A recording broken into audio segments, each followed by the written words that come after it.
करावा उपवास दुर्जनाचा गोळ घास खाऊ नये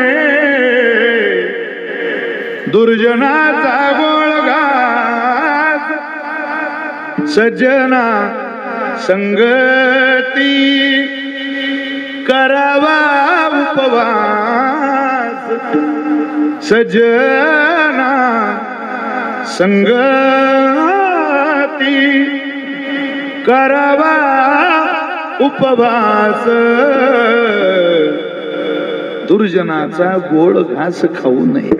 अरे अधमाच्या अन्ना खादली या की जे वमना वांती कर ते अन्न सुख देत नाही बाळा. काळाचा प्रभाव उत्तम, संघाचा प्रभाव उत्तम, अन्नाचा प्रभाव उत्तम, आणि अत्यंत महत्वाचा प्रभाव जो आज भंगात आहे वाचनाचा प्रभाव, दृकश्राव्य साधनाचा प्रभाव उत्तम असतो जीवनात. ज्याचं वाचन चांगलं त्याचं भाषण चांगलं. हा अभंग बाबा दुर्दैवानं माग पडला. काही वाचावं वाटत नाही कोणाला. कीर्तन मलाही करावं वाटतं, कीर्तन कोणालाही करावं वाटतं, पण मला वाचावं वाटत नाही. तुम्हाला वाचावं वाटत नाही. काय माग पडलं. काय तुकोबारांची कल्पकता असेल. तुकोबारांनी जीवनातल्या पाठांतराकडे किती बारीक लक्ष दिलंय महाराज. तुकोबारे म्हटले खूप नाही पण चांगलं पाठ करणार आहे आम्ही. काही लोकांच्या खूप पाठ आहे पण कामात काहीच पडत नाही.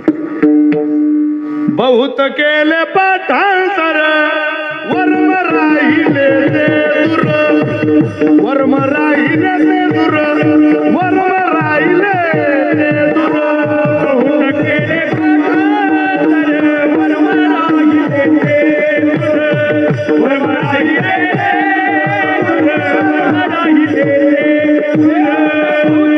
जगी भावी कीर्ती म्हणून झाला गोसावी.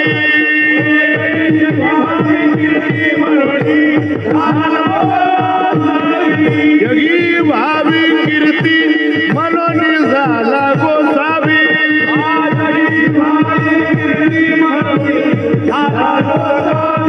बहुत केले पाठांतर वर्म राहिले ते दूर,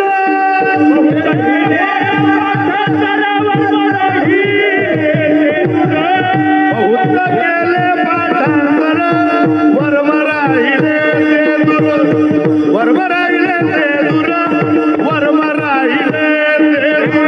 बहुत केले पाठांतर वर्म राहिले ते दूर, वर्म राहिले ते दूर, वर्म राहिले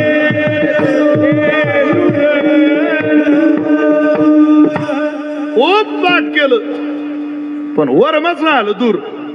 अरे काय करत त्या पाठांतराला. पाठ तर पोथ्याच्या पोथ्या आहे लोकांच्या. करता काय त्याला. ते सांगणाऱ्यालाही सांगावं लागतं आणि ऐकणाऱ्याला ऐकावं लागतं. अशी परिस्थिती. सत्यनारायणाची पूजा